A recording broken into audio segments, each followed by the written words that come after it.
이주비 대출 전면 금지. 시공사가 빌려주면 된다. 더 다가올 충격적 결말.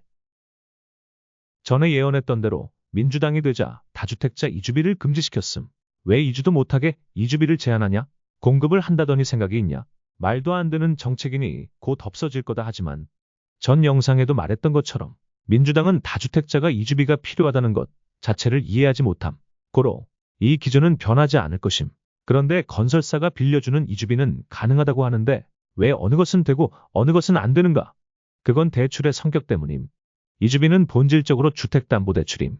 이번 정부는 정확히는 이주비를 규제한 게 아니라 다주택자의 주택담보대출을 규제한 것이고 이주비는 그에 얽혀서 애매하게 덩달아 규제가 되어버린 것임. 하지만 시공사의 추가 이주비는 담보 근원이 주택이 아닌 시공사의 연대보증이어서 담보대출이 아니기 때문에 가능한 것임. 그렇다면 시공사가 빌려주면 문제가 없는 거 아닌가? 할 수 있는데 문제가 있음. 첫 번째는 금리가 비싸다는 것임.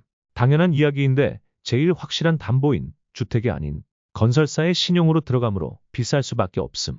그나마 금리가 비싸면 다행이고 신용등급이 낮은 시공사일 경우는 아예 은행에서 대출 자체를 거부할 수가 있음. 두 번째는 정부의 스탠스임. 민주당 정부는 2018년 문재인 시절 건설사에게 순수 시공 이외의 품목을 제시하지 말라고 법으로 정했고 실제 한남 3구역 같은 경우 시공과 관련 없는 과도한 조건을 제시했다는 이유로 입찰을 무효화시키고 다시 하게 했음. 그중 하나가 종전자산보다 많은 이주비를 보증한다는 조건 등이었음. 만약 건설사가 이주비를 넉넉하게 보장한다는 홍보를 계속 유지한다면 조만간 다시 칼을 빼들 가능성이 상당히 높을 것임. 실제 17, 18년 강남권을 수주한 현대, 롯데, GS건설들은 국토부의 압수수색을 당했음. 공급을 활성화한다는 정부가 언제까지 이렇게 규제하겠냐. 조금만 참자. 라는 순진한 생각은 안 하는 게 나음.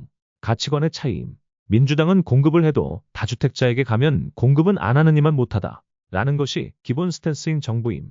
단 하나, 신락 같은 희망을 품자면 원래 문재인 때도 처음 발의 시에는 이주비 자체가 금지되었음. 무주택자에게만 대출해주겠다 했기 때문임. 그러다가 재건축 자체가 올스톱되니 불이 나게 조합원 1주택자는 가능한 걸로 바꾸었는데 현장의 소리에 얼마나 정부가 귀를 기울일 것인가가 관건으로 보임.